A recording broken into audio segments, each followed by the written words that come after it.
జై శ్రీరామ్ అండి అందరికీ. ఈ రోజున దక్షిణాయన మహాపుణ్యకాలం ఎలా ఏర్పడుతుందో దక్షిణాయనం గురించి ఈ వీడియోలో తెలుసుకుందాం. సూర్యుడు భూమధ్య రేఖకు ఉత్తరం నుండి దక్షిణ వైపుకు ప్రయాణించే 6 నెలల కాలాన్ని దక్షిణాయనం అని అంటారు. సనాతన ధర్మం ప్రకారం ఇది సాధారణంగా జూలై 16 నుండి జనవరి 14 వరకు ఉంటుంది. ఉత్తరాయణాన్ని దేవతలకు పగటి కాలంగా, దక్షిణాయనాన్ని దేవతలకు రాత్రి కాలంగా పరిగణిస్తారు. దక్షిణాయనం అనేది సూర్యుడు కర్కాటక రాశిలోకి ప్రవేశించిన తర్వాత ప్రారంభమయ్యే 6 నెలల పవిత్ర కాలం. హిందూ సంప్రదాయం ప్రకారం ఈ కాలాన్ని దేవతలకు రాత్రికాలంగా భావిస్తారు.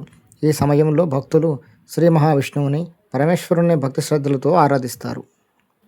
దక్షిణాయన ప్రారంభ కాలంలో వచ్చే ఏకాదశిని తొలి ఏకాదశిగా పిలుస్తారు. ఈ రోజున విష్ణుమూర్తిని భక్తి శ్రద్ధలతో పూజించడం ఆనవాయితీ. చాతుర్మాస దీక్ష. ఈ పవిత్ర 4 మాసాల కాలంలో విష్ణుమూర్తి యోగనిద్రలోకి వెళ్తారని పురాణాలు చెబుతున్నాయి. ఈ సమయంలో విష్ణుమూర్తి ఆరాధన, వ్రతాలు మరియు భగవద్గీత పారాయణం చేయడం అత్యంత శ్రేయస్కరం.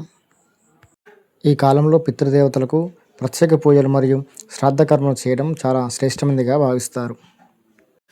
ఈ సమయంలో ముఖ్యమైన పండుగలు శ్రావణ మాసం, వినాయక చవితి, దసరా, దీపావళి మరియు కార్తీక పౌర్ణమి వంటి పెద్ద పండుగలు ఈ దక్షిణాయనంతో ప్రారంభమవుతాయి. దక్షిణాయనంలో జపం, ధ్యానం, దాన ధర్మాదులు, పితృకార్యాలు చేయడం వల్ల అత్యంత పుణ్యప్రదంగా భావిస్తారు. ఈ కాలంలో భగవంతుని నామస్మరణ చేస్తే మనసుకు ప్రశాంతత, కుటుంబానికి శుభం, జీవితంలో సానుకూల మార్పులు కలుగుతాయని పురాణాలు చెబుతున్నాయి.